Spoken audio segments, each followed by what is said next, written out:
Bienvenidos una vez más a nuestro programa Me Gustaría Saber. Qué gusto saludarlos a esta hora desde aquí de los estudios de Secrets and Seal. Quiero presentarles el panel que me acompaña, a quienes ustedes ya conocen, pero una vez más vamos a presentarlo para aquellos que están viendo este programa por primera vez. Aquí a mi izquierda tengo al pastor Esteban Bor, director, presidente de nuestro ministerio Secrets and Seal. Pastor, qué gusto tenerlo con nosotros. Siempre es un placer estar aquí para tratar de responder preguntas. Amén, así es. Y aquí a mi derecha tenemos al pastor Luis Fernando Manrique, de la Iglesia Hispana de Oakland. Pastor, también bienvenido. Muchas gracias, qué privilegio estar aquí para abrir la palabra del Señor y dejar que Dios nos enseñe en esta hora. Amén, así es. Y con ustedes, Daniel Miranda, también orador asociado aquí en este ministerio. Vamos a comenzar, pero antes de hacerlo quiero recordarles que ustedes pueden escribirnos a la siguiente dirección de correo electrónico para enviar sus preguntas. La dirección de correo es tv@zoomtv.org. Una vez más, tv@zoomtv.org. Queremos decirles que nos llegan muchas preguntas y estamos muy contentos por eso, pero eso significa también que no podremos responder su pregunta inmediatamente, así que tenga paciencia que llegaremos a su pregunta cuando llegue el turno. Bien, vamos a comenzar entonces con una oración. Pastor Bor, por favor, diríjanos en oración. Nuestro Padre y nuestro Dios, qué privilegio es el abrir tu santa palabra. Amén. Una palabra que fue escrita hace milenios, pero es de mucha actualidad. Pedimos, Señor, tu compañía a través del Espíritu Santo en este programa. Danos la sabiduría para responder las preguntas conforme a esa palabra. Bendice a los que están viendo el programa. Que este programa sea útil para edificar un carácter semejante al de Jesús. Amén. Gracias te damos por el privilegio de la oración y por la promesa de tu compañía.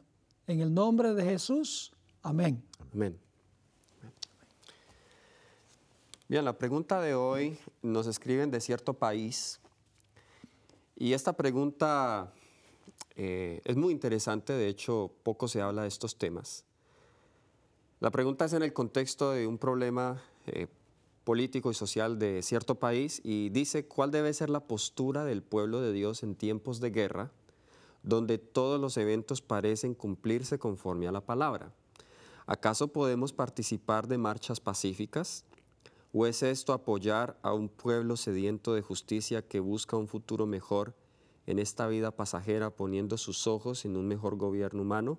¿Debemos guardar silencio ante su voz de ayuda? Muy importante esta pregunta. Muy buena. No, muy buena. En otras palabras, la pregunta quiere decir cuál debe ser la participación del cristiano en asuntos de reformas políticas, marchas pacíficas, injusticia social. ¿Cómo debe el cristiano responder ante esas cosas? Pastor Manrique. Bueno, muy bien. Yo pienso que nosotros como cristianos tenemos que dejar que el gobierno y las autoridades conozcan nuestra posición fundamentada en un escrito está. Y se me están viniendo una cantidad de escenas a mi mente de cuando hemos tenido que levantarnos de la manera correcta, como la Biblia plantea, para poder hacer que se corrijan algunas cosas. Yo recuerdo que por lo menos en mi país es Colombia, en mi país los adventistas del séptimo día no podían presentar el examen de estado, que allá le llaman el examen del ICFES, o cuando los chicos terminan la secundaria. Aquí en Estados Unidos la high school, todos tienen que presentar un examen de estado que les permite pasar a la universidad.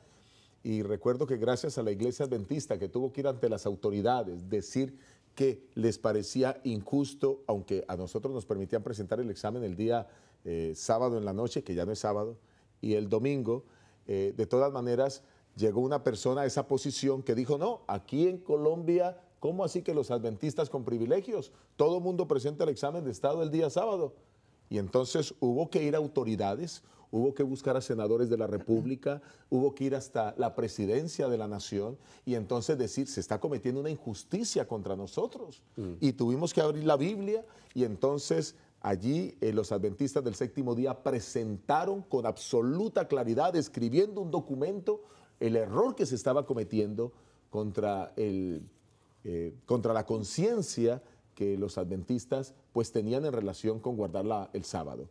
Y bueno, agradecemos a Dios que Dios hizo el milagro. Esa persona que llegó a imponer las cosas se fue de ahí y el ministro o la ministra de Educación de aquella época dijo: a partir de ahora aquí este examen será para todos los domingos y nadie va a tener más dificultad con eso. En otras palabras, si nosotros no nos pronunciamos, si los adventistas no hubiéramos hecho una protesta, pero escuche, de la manera correcta, pacífica, ante las personas correctas, las autoridades correspondientes, no hubiéramos alcanzado nada. Yo sí creo, como lo dice la palabra de Dios en primera de Juan, el capítulo 5, el verso 17, que toda injusticia es pecado y nosotros debemos estar en contra de las injusticias. Pero eso no solo para nosotros, porque es posible que esa injusticia se cometa hacia otra persona y también estén coartando la conciencia de personas que quieren hacer lo correcto. Nosotros tenemos que abogar por ellos. Por eso nosotros como Iglesia Adventista somos los abanderados en el mundo en los temas de libertad religiosa, que de paso, Pastor Bor, algunos confunden con reuniones ecuménicas y es todo lo contrario. La reunión ecuménica es cuando la gente se reúne a estar de acuerdo en puntos de doctrina. Así es. Y en cambio libertad religiosa es diametralmente opuesto, 180 grados al otro lado, porque libertad religiosa es que cada uno disfrute de sus creencias. Así es. Sin que interfieran con la conciencia de nadie. Así que nosotros, si hay una iglesia que se ha levantado en el mundo para ir en contra de algunas injusticias, somos nosotros. El problema es la manera como se hace. Porque yo sé que quien hace la pregunta puede estar en uno de esos países donde se levantan en protestas, queman carros, golpean a los policías, cosas de eso, que hasta aquí en Estados Unidos lo vivimos en el año 2021, cuando se tomaron el Congreso. Esa no es la manera de protestar. Exacto. Hay una manera correcta, hay una manera pacífica.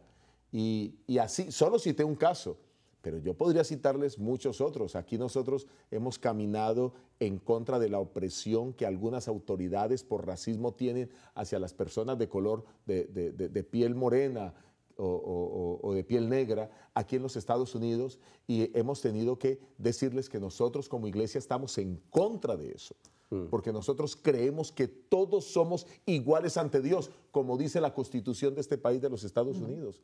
Así que, claro que podemos hacerlo desde la manera correcta. Y bueno, yo quiero ahora, quizás tome mucho tiempo ahora que ustedes comenten, porque quizás hay un versículo que más adelante quiero compartir con ustedes también.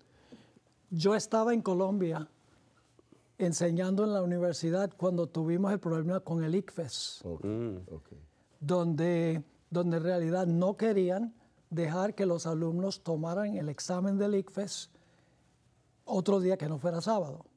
Y gracias a Dios, a mucha oración.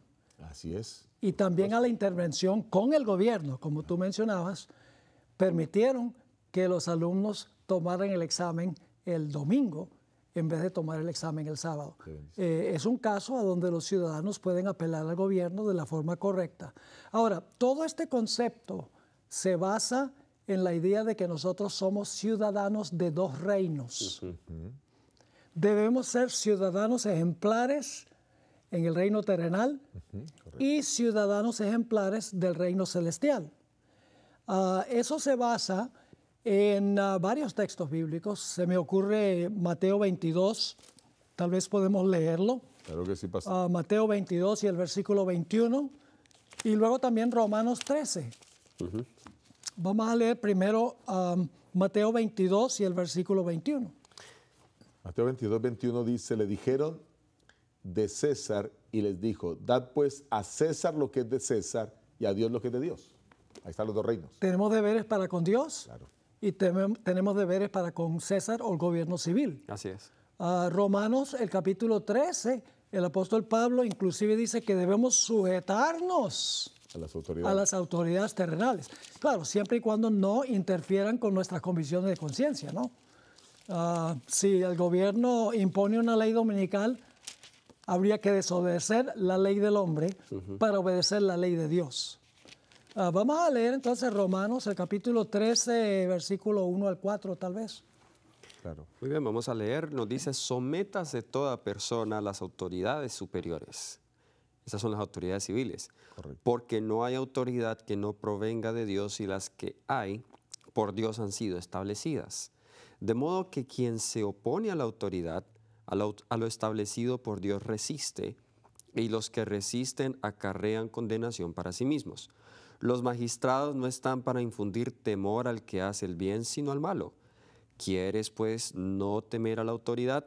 Haz lo bueno y serás alabado por ella, porque está al servicio de Dios para tu bien.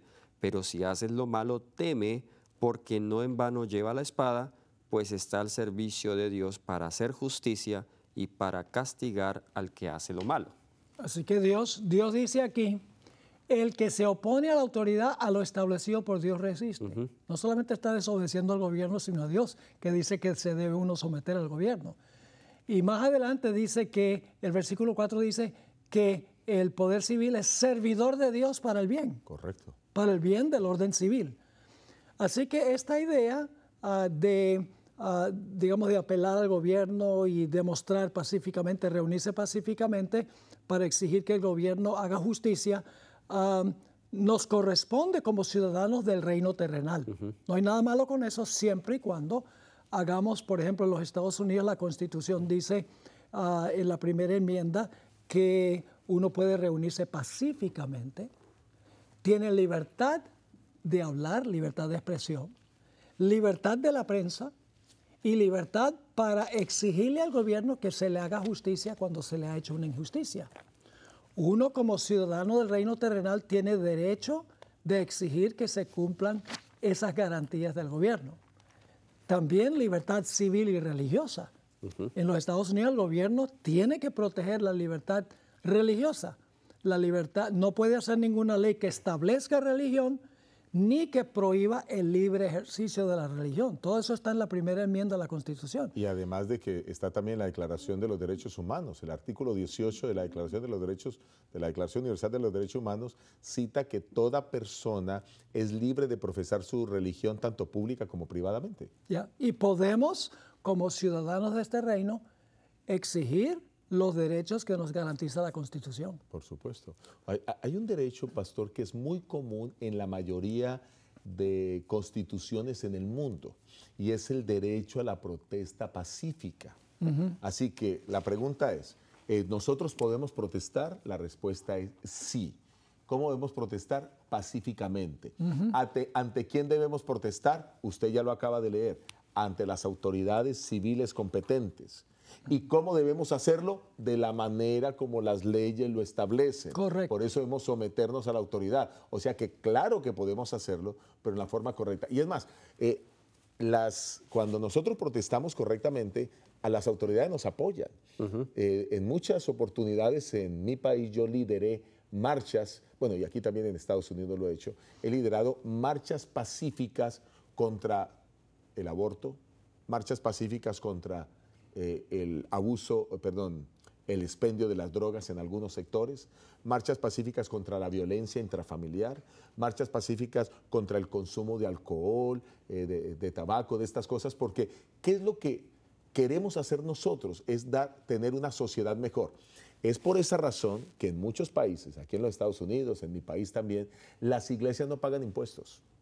¿Y por qué no pagan impuestos las iglesias? Porque las iglesias ayudan a tener un mejor país. Las iglesias ayudan a que haya una mejor sociedad. Porque las iglesias, con la enseñanza de la Escritura y la enseñanza del Evangelio de Jesucristo, propenden por formar ciudadanos íntegros que puedan vivir pacíficamente y en armonía con sus conciudadanos. Así que, claro que nosotros podemos hacerlo de la manera correcta. Y de paso, yo creo que no solo la Biblia nos ha mostrado con claridad que podemos hacerlo, sino estoy seguro que aún el Espíritu de Profecía también nos habla de eso. Sí, sabe que el gobierno civil preserva el orden civil, Sí.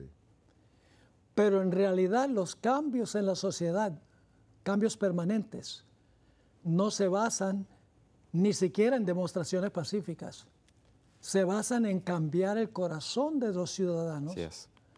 Porque cuando cambia el corazón de los ciudadanos, entonces cambia en verdad la sociedad. Ahora, no significa que el gobierno no tiene que preservar el orden civil a veces por la fuerza.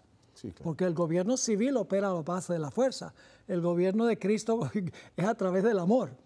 Así que yo creo que hay una cita que estaba leyendo Pastor Miranda donde Jesús vio lo que realmente puede cambiar la sociedad. ¿Podría tal vez leer esa cita? Claro que sí, vamos a leer El deseado de todas las gentes, página 470, una cita muy interesante en cuanto a cómo Jesús manejó las injusticias sociales en su tiempo. Nos dice: el gobierno bajo el cual Jesús vivía era corrompido y opresivo. Por todos lados había abusos clamorosos, extorsión, intolerancia y crueldad insultante. Sin embargo, el Salvador no intentó hacer reformas civiles, no atacó los abusos nacionales ni condenó a los enemigos nacionales. Hago un paréntesis, y como ya habíamos dicho, estábamos diciendo que tenemos derecho a hacerlo, pero ¿por qué Jesús no lo hizo? Bueno, hay una razón que más adelante la vamos a leer, pero también, como el pastor Bor mencionaba ahora mientras conversábamos, el gobierno que Jesús vivía, el gobierno del Imperio Romano, es muy distinto al gobierno en que nosotros vivimos, que son gobiernos que garantizan estos derechos al ciudadano. El gobierno romano no garantizaba este tipo de derechos. Así que Jesús, Pablo, tuvieron que usar otra estrategia, que en realidad va al corazón y a la raíz del problema. Sigue diciendo: el que era nuestro ejemplo se mantuvo alejado de los gobiernos terrenales, no porque fuese indiferente a los males de los hombres, sino porque el remedio no consistía en medidas simplemente humanas y externas. Tienen un lugar, pero el remedio no consistía en eso. Tienen un remedio, tienen un propósito en una sociedad que finalmente va a pasar para preservar el orden civil. Pero estamos hablando de un cambio permanente. Así es. Y allí dice la última oración: para ser eficiente, la cura debía alcanzar a los hombres individualmente, Claro. y debía regenerar el corazón. Eso fue lo que pasó en Nínive con la predicación de Jonás. Por eso, si hay algo que cambia la sociedad, es la predicación. Amén. Amén. Por eso, cuando nosotros predicamos, organizamos campañas evangelísticas, cuando hacemos reuniones en los grupos pequeños, cuando invitamos amigos, es lo mejor que podemos hacer para que haya un cambio en la sociedad. Amén. Amén. Porque si nosotros logramos cambiar como individuos, pues estamos cambiando la sociedad a la cual pertenecemos, ¿verdad? Y por eso las puertas de la iglesia están abiertas para el drogadicto que llega, la prostituta que llega, el ladrón que llega, todo aquel que puede ser regenerado por la gracia y el poder de Dios, pues son bienvenidos a venir a formar parte de un pueblo mejor en esta tierra y obviamente prepararnos para la eternidad. Miremos cómo Pablo manejó el asunto de la esclavitud en su tiempo, ahí en la carta de Filemón. Pablo directamente no se levantó en contra de la esclavitud, ya dimos las razones, pero en su carta a Filemón establece principios que, recibidos en el corazón, destruían el sistema de la esclavitud. Exacto. Cuando le dijo a Onésimo: recíbelo como a mí mismo, somos todos hijos de Dios, ámalo, el perdón, la reconciliación. Esos principios, los principios del Evangelio cambian. Cuando cambian el corazón, cuando cambian una persona, estamos cambiando la sociedad. Pero para no dejar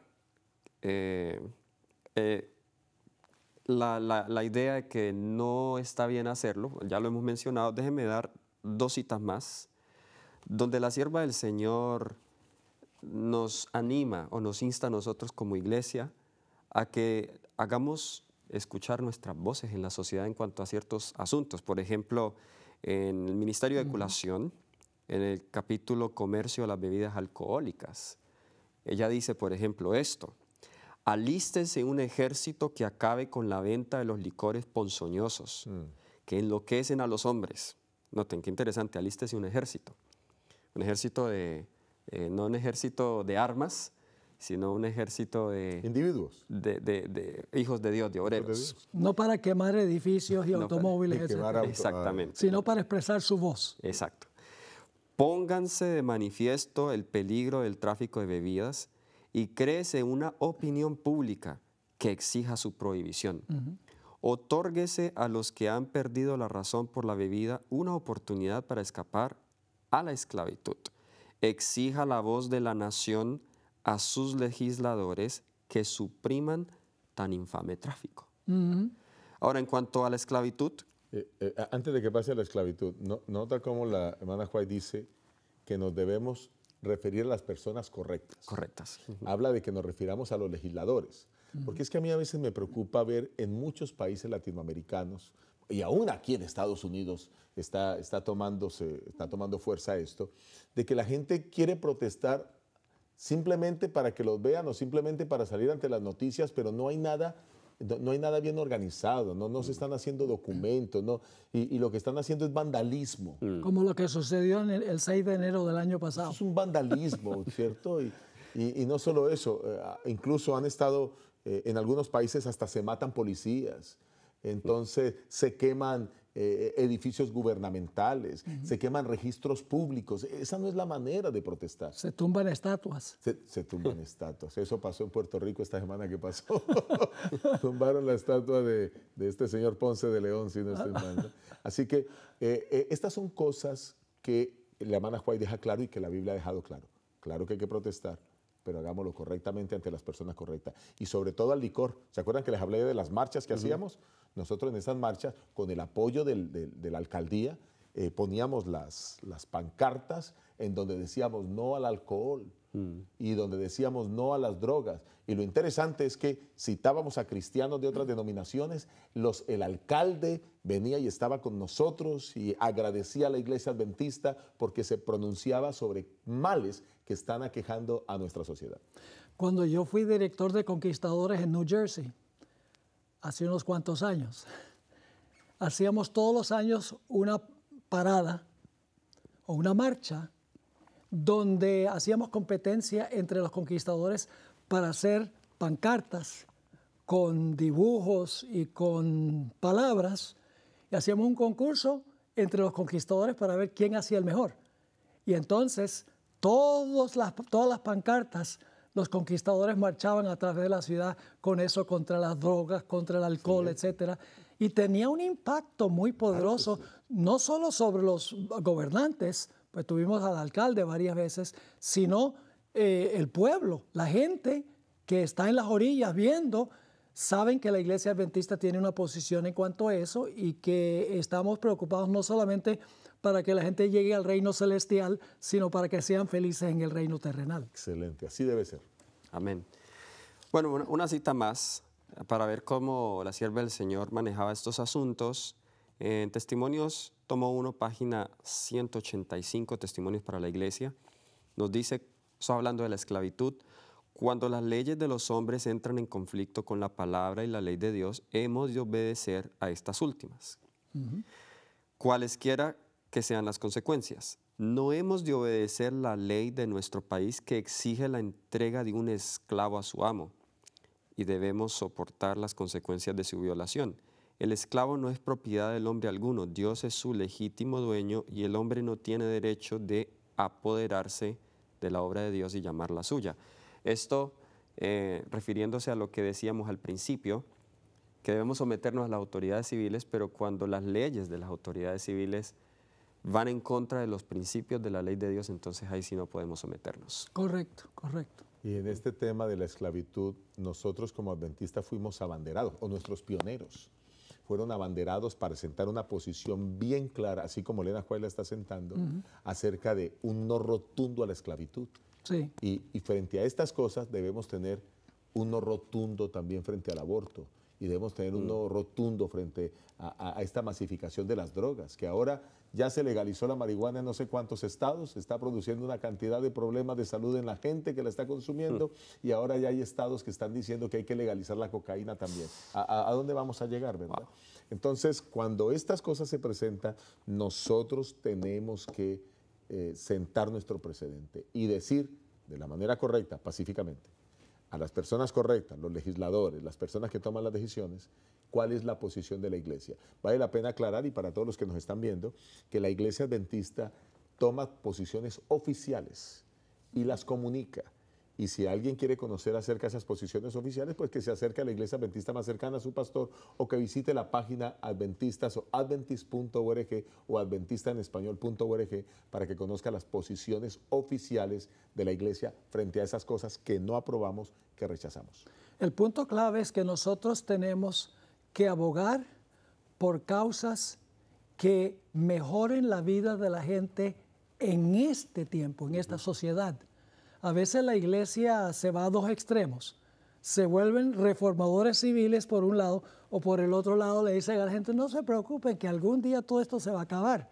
Entonces necesitamos, como iglesia, hablar de cosas que van a mejorar la vida de los ciudadanos acá, ahora, y también debemos decirles, pero la solución no es meramente terrenal. Hay que prepararse, hay que tener un cambio de corazón para no solo habitar aquí, ahora, en paz, sino para habitar con Cristo en el cielo y finalmente en la tierra renovada. Y Pastor Bor, equilibrio, porque se cometería un grave error, craso error, que una iglesia ahora se ponga a hacer solo marcha de manifestaciones. Ajá.